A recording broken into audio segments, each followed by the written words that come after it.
costume. Sans traiter encore du nu, on peut décider que le nu ne convient pas à toutes les statues, car le nu n'est supportable que jeune.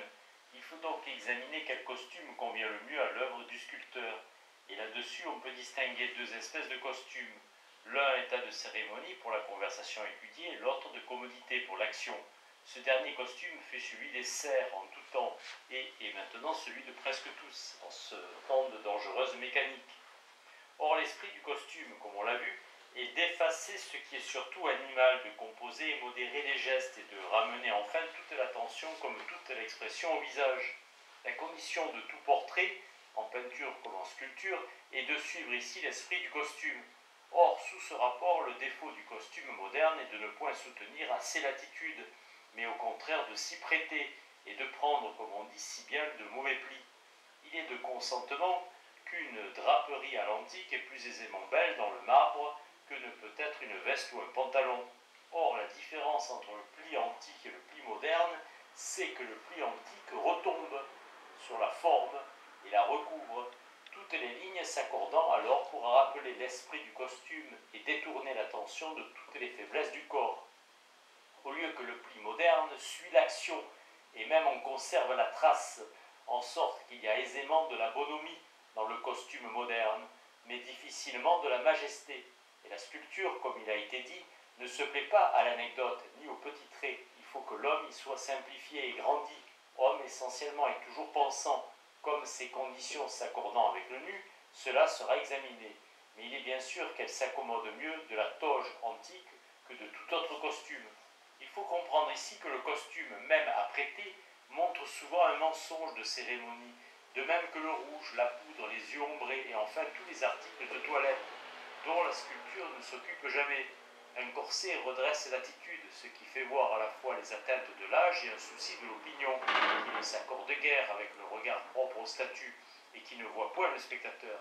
Certes, tout n'est pas ridicule dans le souci de paraître, et de profonds sentiments peuvent s'accorder avec la parure, qui par un côté est toujours politesse et même souci de régler les dehors d'après la jeunesse du cœur, ce qui est assez beau. Mais ce genre de style n'appartient pas à la sculpture. Les artifices par lesquels on voudrait paraître plus grand, plus fort ou plus grave, y seraient peut-être moins étrangers, tels le casque à grand panache, ou le hausse-col, ou la fraise, mais l'homme s'y montre encore en cérémonie, ou tout au moins en société. Leur objet est de régler le dehors sur les vertus du commandement dont le visage achèvera de répondre.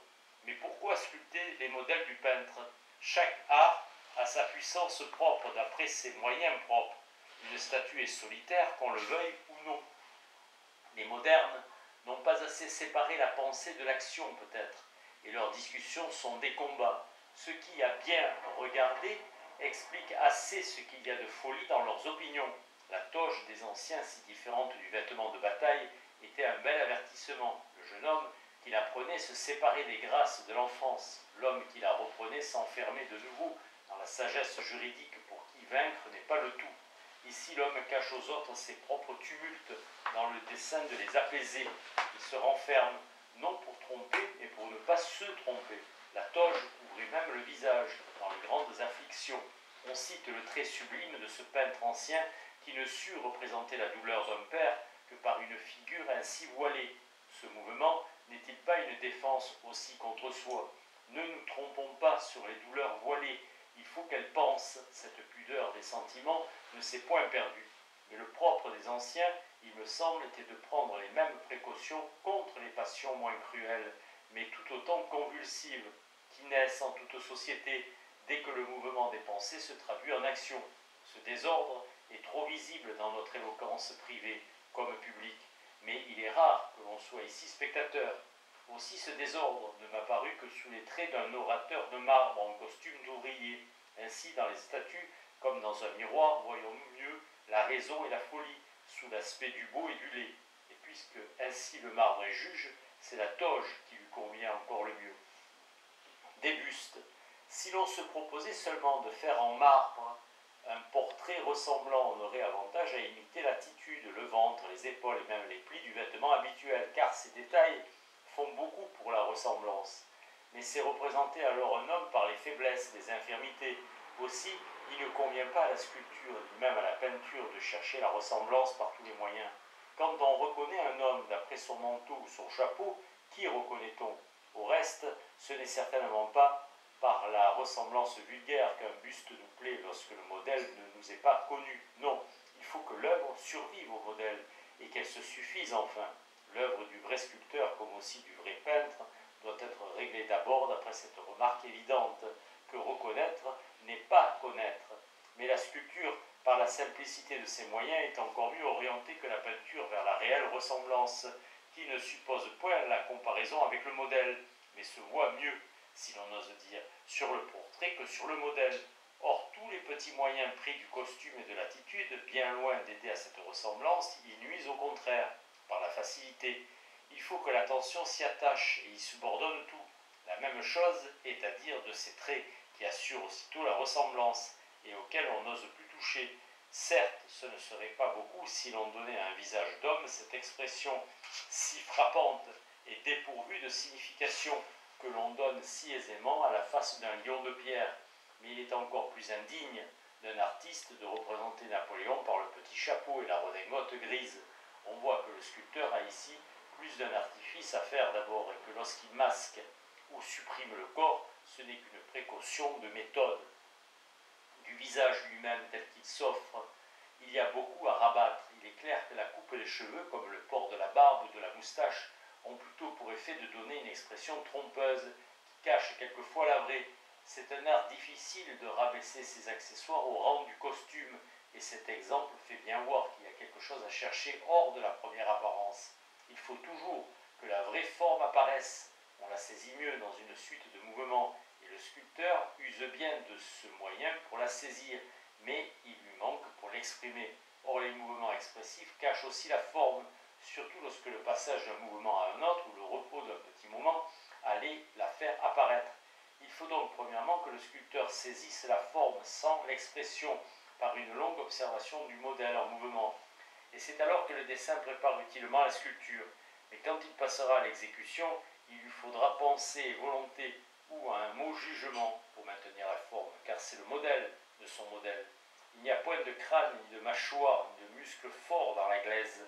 Le marbre, il est vrai, le dé se défend mieux, mais enfin il permet tout, écartant seulement les recherches anarchiques, si funestes au modeleur. Si donc le sculpteur ne veut sculpter des attributs sans substance, comme on voit souvent, il sculptera d'abord un visage dormant, pour n'y inscrire ensuite qu'avec prudence les signes du réveil.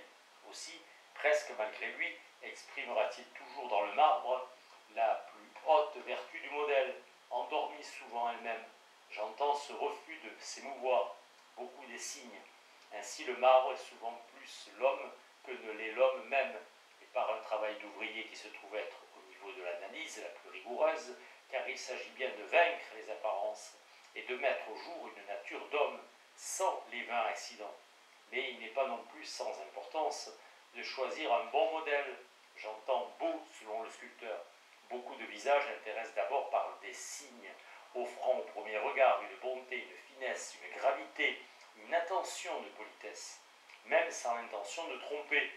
Tout trompe dans le visage humain par ces signes d'un moment qui suivent les paroles et qu'un jeu de lumière redouble, par cette force de santé et de jeunesse qui certes est belle, mais qui exprime bien plus qu'elle ne pense, et surtout par ce feu du regard qui retient l'attention en même temps qu'il la surveille, comme un brillon cache les rides. Ces signes n'ont point de support et tout cela se perd à la sculpture si le sculpteur sait son métier, mais aussi ce travail sur des modèles vulgaires risque de détourner l'apprenti. Au contraire, une forte tête est capable de penser plus qu'elle n'exprime, et la meilleure façon, la meilleure leçon pour l'artiste, car plus il simplifie et rabat, plus il fortifie, plus il délivre. Un homme sort de ses vêtements de signes qui sont promesses et annonces, disant cette fois non pas ce qu'il a fait, ni ce qu'il fera, ni même ce qu'il fait, mais simplement ce qu'il est.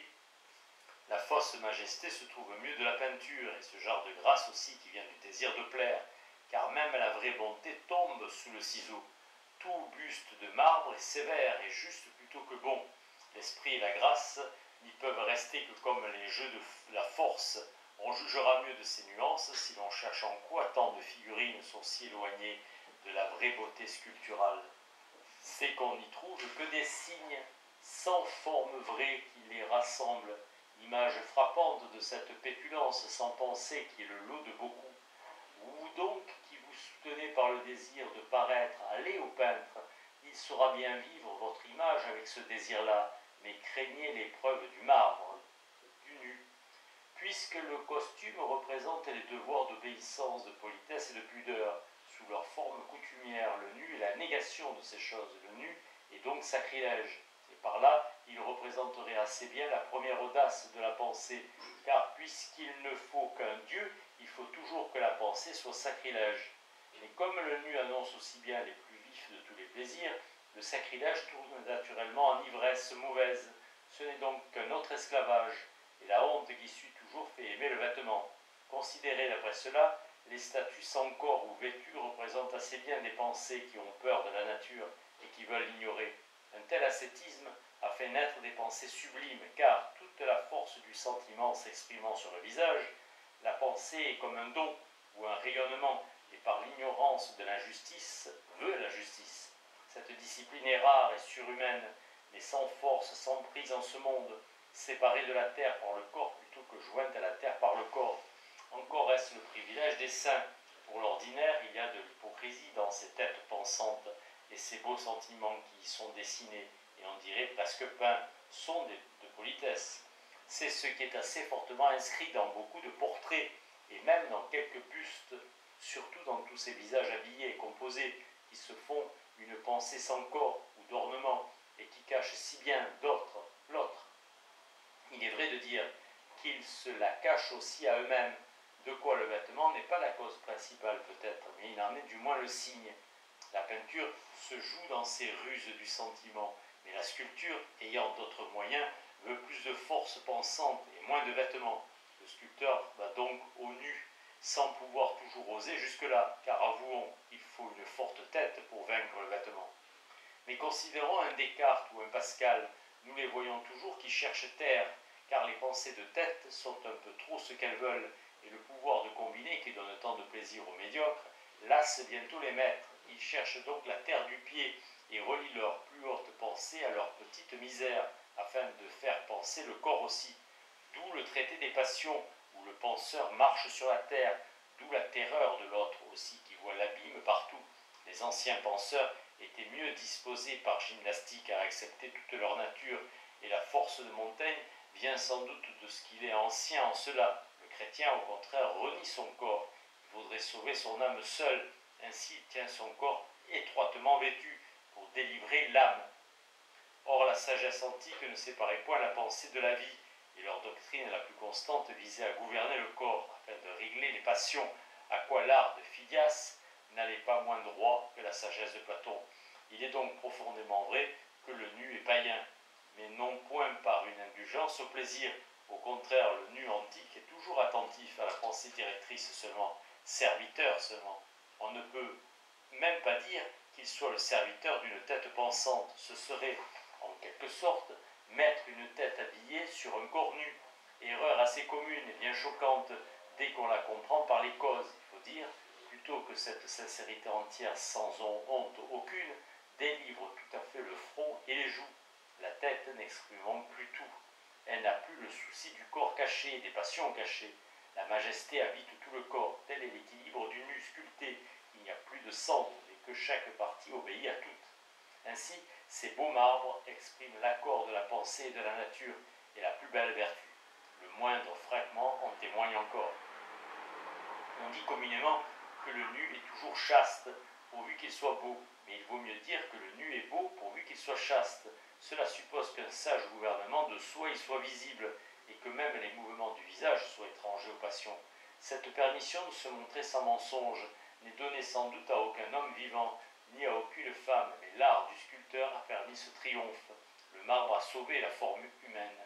Par la pensée seulement, comme Platon voulait, car par les yeux, le front, les mains, les madones peintes expriment l'admiration, la piété, l'espérance, et la statue sans bras de Milo exprime plutôt cette vie pensante, assurée et reposée en soi, comme le fait voir surtout ce mouvement libre de la tête, signe peut-être unique du plein consentement à soi. des pensées. Tout homme pense ses passions et ses actions, et se croit lui-même, tel est le premier mouvement. Cette inquiétude pensée gâte tous les visages humains, mais ces signes passent si vite, ils sont si peu de choses à côté de ceux que la coutume et la politesse ramènent toujours sur les traits, comme un manteau de décence, que peu d'observateurs les remarquent. Et l'homme qui veut deviner l'homme y perdrait son temps, car de tels signes font connaître bien plutôt les circonstances que le caractère. Si on fixait de ces expressions sur la toile, ou pire encore dans le marbre, ce ne serait qu'une énigme sans solution. Au reste, ces arts qui ne peuvent peindre le mouvement même sont déjà mis en garde par cette condition contre l'imitation pure et simple. Mais la pensée de chaque homme, si nous la suivions, quelle suite de tableaux incohérents, d'impressions, de discours commencés qui ne représentent ni les choses ni lui. Lui-même s'y laisse prendre et rattache les fils de cette pauvre histoire, les fils de cette pauvre histoire que l'oubli heureusement dévore aussitôt. Ainsi, cette première pensée n'est que vide. J'ai observé sur un médaillon, d'après un portrait photographique, un pli sévère du sourcil que je ne connaissais pas, mais ce n'était qu'un rayon de soleil qui gênait l'homme. L'imitation mécanique avait retenu ce signe, et la sculpture l'a fixé. Une telle mésaventure arrive à tous ceux qui s'observent sans choix. Mais le choix ne vaut pas mieux, car une colère ou un mépris ou une peur ne sont pas plus à nous qu'un mouvement contre le soleil ou contre les mouches. Penser, c'est déposer ce masque de signe, le rendre chose, reprendre forme. La pure pensée est rare et d'un court moment, non point courte car elle vaut sans durée, mais assaillie toujours comme un promontoire.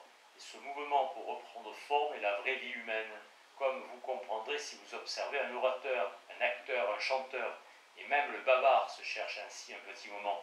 Mais la peur du silence et du repos le jette en d'autres discours. Ainsi la pensée naturelle ressemble à ces hommes d'État qui, tout en écoutant, répondent à plusieurs. Il faut donc quelques refus par décret qui arrêtent tout ce mouvement. Alors un homme s'éveille, sans pudeur, sans pitié, sans yeux, sans oreilles, sans cœur. J'entends que ces impressions deviennent choses seulement, sans tumulte d'émotion entre lui et elle. Car les yeux toujours répondent avant d'avoir compris, et chacun lit ce qu'il pense sur le visage des autres. Échange prodigieux, richesse d'apparence, misère commune. Qui pense pour les autres et pour soi avec les autres et avec soi ne pense rien. Et presque toujours les hommes redoublent de dépenses, ajournant les comptes. Ainsi la plupart des hommes se perdent en conversation. Les signes si retenus qu'on les suppose, et quelque scrupuleuse attention qu'on y porte, sont encore des actions, et c'est une sorte d'axiome que l'action dévore la pensée. Il est donc commun que le signe soit bien des fois imité et renvoyé avant d'être compris. C'est par ce chemin que le petit enfant apprend à parler, car en ses premiers cris et mouvements, il produit d'abord une grande variété de signes sans le vouloir et sans le savoir. À s'en tenir aux effets, nourriture, soins, protection, il est compris bien avant de savoir ce qu'il dit. Mais bien plus, comme il imite naturellement ceux de ces cris qui lui sont répétés, comme il les ajuste aux lèvres maternelles, il arrive promptement à parler comme il faut, bien plus vite et qu'il n'apprend à savoir ce qu'il dit. Nous restons enfants devant le langage. Si l'on a un peu réfléchi sur les racines des mots, sur leur parenté, sur leur résonance, sur les métaphores qui y sont enfermées, sur la vertu des liaisons, sur les doctrines que font les mots par leur enchaînement coutumier, enfin sur les marques que les grands auteurs y ont imprimées, on découvre que nul homme ne sait tout à fait bien ce qu'il dit. Cependant, les hommes parlent et jurent de ce qu'ils ont dit. Ils écrivent, ils s'en tiennent à ce qu'ils ont écrit, plus ou moins ingénieux, à le transformer selon les disputes juristes ou algébristes, selon leurs moyens. Mais souvent, cette terre stérile des signes a bu la pensée comme le sable boit l'eau. Quand une addition est posée, une machine la ferait. Ce n'est point penser, c'est plutôt s'interdire de penser. Que dire alors des discours précipités, sinon qu'ils ne cessent de recouvrir une pensée qui est sur le point de naître? Certes, on sauve beaucoup en s'accordant aux autres, mais ces discours ajustés ne sont encore que des exercices, comme Platon l'a vu, et destinés, comme il le montre dans l'immortel Parménide, à couvrir le champ entier des affirmations possibles, de façon que le disciple soit indifférent à toutes. Ces précautions, encore mieux que la prudence vulgaire, doivent ramener quelquefois l'homme à cette position équilibrée et silencieuse, où le voile des signes tombant avec les passions, l'objet se montre. En ce même Platon, où l'on voit que les discussions serrées vont toujours à effacer un discours téméraire, les pensées réelles se développent par de tout autre moyen parfaites, des déjà en leur première expression, comme les filles, des filles du silence. En bref, si comme plusieurs l'ont dit, penser c'est se retenir d'agir, c'est aussi se retenir de parler. D'où est venu ce préjugé que les solitaires voient mieux et plus loin que d'autres, ayant proposé ces lois, Solon s'en alla. Ainsi les lois de Solon furent comme des statues, ne répondant point mais s'affirmant toujours. Et il est de sagesse pour chacun de ne pas trop s'entretenir avec ses pensées, mais de les fixer en bon langage et de les oublier s'il peut. Ainsi, toutes les ressources de l'art sont contre cette funeste instabilité propre aux pensées sans rhétorique. Tout homme donc digne de ce nom s'éloigne et s'en va, mais ce n'est qu'un mouvement d'enfant si les rêves le suivent dans la solitude où règne la peur. L'esprit n'est jamais seul. Les lois de Solon étaient seules, mais Solon emmenait avec lui les réclamants. Il vaut mieux fuir de moment en moment, par froid regard et jugement qui écartent. Ainsi, au milieu des autres, on se trouve délivré en même temps des autres et de soi. Thalès, Socrate, Archimède se faisaient statue pour un moment. Disons donc pour finir que le sculpteur n'a point choisi le pire, mais toujours appliquant la règle sans la connaître, faisant du marbre ce que le marbre voulait et l'édifice. Tout a son travail d'enchaîner, de rabattre et de dresser, pensant enfin sans savoir qu'il pense, et l'œuvre à son tour exprime ce moment de la pensée que les mots ni le souvenir ne gardent point. C'est le moment du libre juge, c'est donc par juste sentiment que les statues furent adorées.